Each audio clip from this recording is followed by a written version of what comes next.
Use earphones for better experience. Hello বন্ধুরা, আপনারা সবাই কেমন আছেন? আশা করি সবাই অনেক ভালো আছেন। বন্ধুরা, আজকে আমি আপনাদের এক্সপ্লেইন করে শোনাবো মিনি ফার্স্ট টাইম মুভির গল্প। এই মুভিতে দেখানো হয়েছে একটি মেয়ে কিভাবে তার নিজের বাবার সাথে জমিয়ে ঘ্যাপাঘ্যাপ করে খাট ভাঙে, এবং এই মুভিতে এটাও দেখানো হয়েছে যে নিজেদের স্বার্থ সিদ্ধির জন্য কিভাবে নিজের মাকে একজন মেয়ে খুন করতে পারে। তো চলুন বন্ধুরা, বেশি দেরি না করে শুরু করা যাক আমাদের আজকের রোমান্টিক মিনি ফার্স্ট টাইমের স্টোরি লাইন। তার আগে হেই বন্ধুরা, আমি শাওন শাহরিয়ার, আপনারা দেখছেন সিনেমার সংক্ষেপ ইউটিউব চ্যানেল। বন্ধুরা, মুভির শুরুতেই আমরা মিনি নামের এক সেক্সি সুন্দরী মেয়েকে দেখতে পাই যে তার ইউনিভার্সিটিতে গ্র্যাজুয়েশন স্পিচ দিচ্ছিল, এবং সেখানে মিনি বলে তার নতুন নতুন জিনিস এক্সপ্লোর করতে খুবই ভালো লাগে এবং এখন সে তার লাইফ নিয়ে অনেক খুশি। কিন্তু একটাই সমস্যা, মিনি তার মাকে একদমই পছন্দ করতো না, এবং এর একমাত্র কারণ ছিল মিনির মা ছিল একজন প্রস্টিটিউট বা পতিতা, আর একমাত্র এই কারণেই মিনি তার মাকে একদমই সহ্য করতে পারতো না।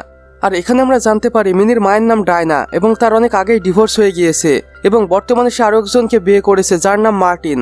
যদিও মার্টিন একজন বিজনেসম্যান এবং অনেক টাকা পয়সার মালিক, কিন্তু তারপরেও ডায়নার সাথে তার একদমই পরিপর্তা হতো না, কেননা ডায়না সবসময় নেশার ভিতরে চুর হয়ে থাকতো, আর এ কারণেই ডায়নাকে কেউই পছন্দ করতো না।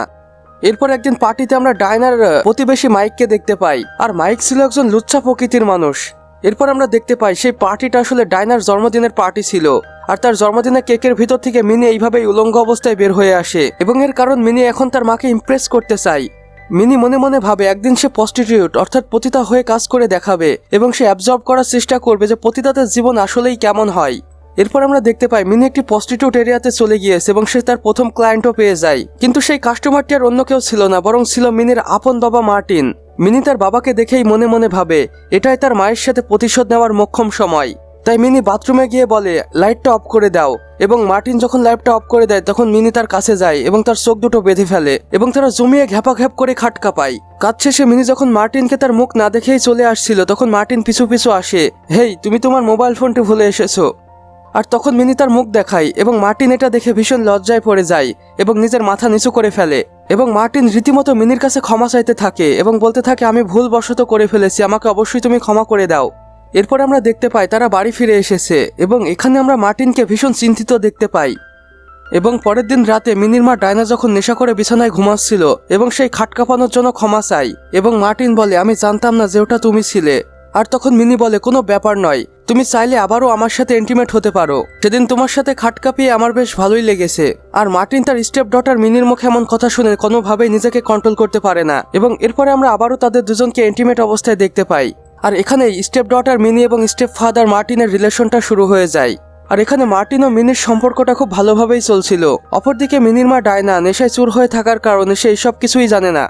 একদিন মার্টিন আর মিনি খাট কাঁপাচ্ছিল, আর তখনই মিনির মা ডায়না সেখানে চলে আসে, এবং ডায়না এসেই বুঝে ফেলে মিনির কম্বলের নিচে কেউ একজন রয়েছে, এবং ডায়না মনে মনে ভাবতে থাকে এটা হয়তো মিনির কোনো বয়ফ্রেন্ড হতে পারে। তাই মিনির মা ডায়না মিনিকে বলে তুমি তোমার বয়ফ্রেন্ডকে পিছনের দরজা দিয়ে পালিয়ে যেতে বলো, কেননা এখনই বাড়িতে মার্টিন চলে আসবে। আর এমনটা বলে মিনির মা সেখান থেকে চলে যায়। আর এরপর মার্টিন মিনির কম্বলের ভিতরে থেকে বের হয়ে এসে তারা দুজনেই ব্যাপক হাসাহাসি করে এবং জমিয়ে খাট ভাঙে। আর এভাবেই দিনের পর দিন পার হয় এবং মার্টিন ও মিনির লীলাখেলা চলতেই থাকে। একদিন মার্টিন মিনির সাথে শুয়ে শুয়ে মিনিকে বলতে থাকে আমরা তোমার মায়ের জন্য একদমই ভালোভাবে মিশতে পারছি না, তাই আমি তোমার মাকে ডিভোর্স দিব। আর তখন মিনি বলে ডিভোর্স নয়, বরং তাকে মেরে ফেলো। আর এটা শুনে মার্টিন একটু ঘাবড়ে যায়, এবং মিনি বলে আমি আমার ল্যাব থেকে কিছু ওষুধ নিয়ে আসবো এবং সেটা মায়ের ড্রিঙ্কসে মিশিয়ে দিয়ে মাকে পাগল বানিয়ে ফেলবো এবং তারপরে মেরে ফেলবো। আর যেই কথা সেই কাজ, আমরা দেখতে পাই মিনি একদিন তার ভার্সিটি ল্যাবরেটরি থেকে একটি মেডিসিন নিয়ে আসে এবং সেটা লাগাতার তার মায়ের ড্রিঙ্কসে মেশাতে থাকে।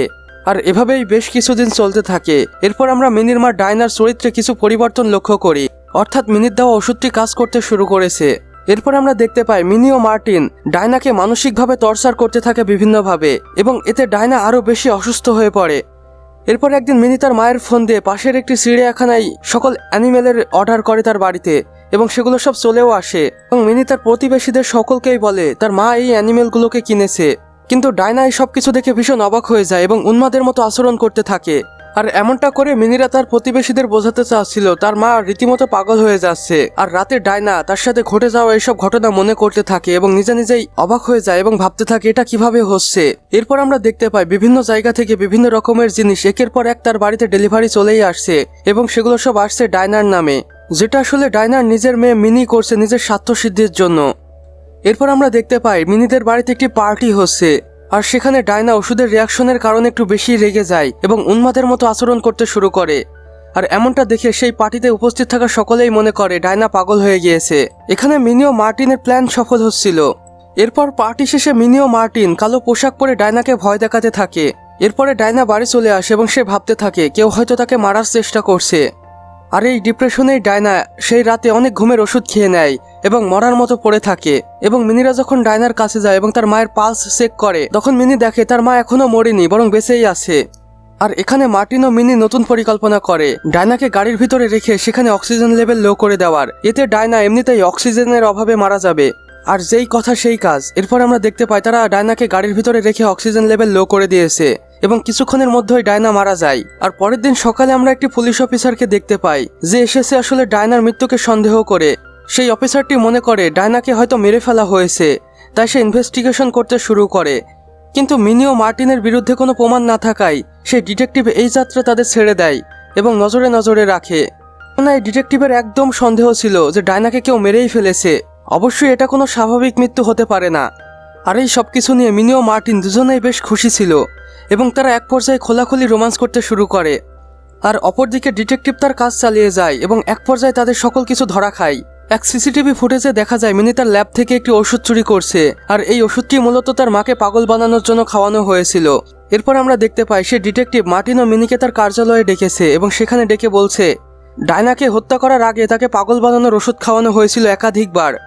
আর তোমরা বলছো সেই রাতে তোমরা বাড়ি ছিলে না, কিন্তু তোমাদের ফোনের লোকেশন তো তোমাদের বাড়ির ভিতরেই দেখাচ্ছিল। এরপর সে ডিটেকটিভ ডায়নার ওষুধ চুরির ভিডিওটি দেখায় এবং মার্টিনরা বুঝে ফেলে তারা ফেঁসে গিয়েছে। এবং মিনিকে সেই ওষুধের বিষয়ে জিজ্ঞাসা করলে মিনি বলে এই সব কিছু আমাকে মার্টিন করতে বলেছে। আর তখন ডিটেকটিভের দল মার্টিনকে অ্যারেস্ট করে এবং জেলে পুরে দেয়। আর এখানে মার্টিন বুঝে ফেলে সম্পত্তির লোভে মিনি তাকে খুব বাজেভাবে ফাঁসিয়েছে। আর এরপরে আমরা মিনিকে বিন্দাস অ্যাশ করতে দেখি। আর এখানেই মিনি ফার্স্ট টাইম মুভিটি শেষ হয়ে যায়। সো ভিউয়ার্স, আমাদের আজকের ভিডিও বাস এতটুকুই। ভিডিওটি ভালো লাগলে অবশ্যই একটি লাইক করে দিবেন এবং কমেন্ট বক্সে জানাবেন আমাদের আজকের ভিডিওটি আপনাদের কেমন লেগেছে। এবং আপনারা চাইলে আপনাদের বন্ধুদের সাথে ভিডিওটি শেয়ারও করতে পারেন। এবং আমাদের চ্যানেলে একদমই নতুন দর্শক হয়ে থাকলে অবশ্যই ভিডিও নিচে থাকা লাল সাবস্ক্রাইব বাটনটি প্রেস করে পাশের বেল আইকনে ক্লিক করে দিতে একদমই ভুলবেন না। সম্পূর্ণ ভিডিওটি দেখার জন্য থ্যাংক ইউ সো মাচ।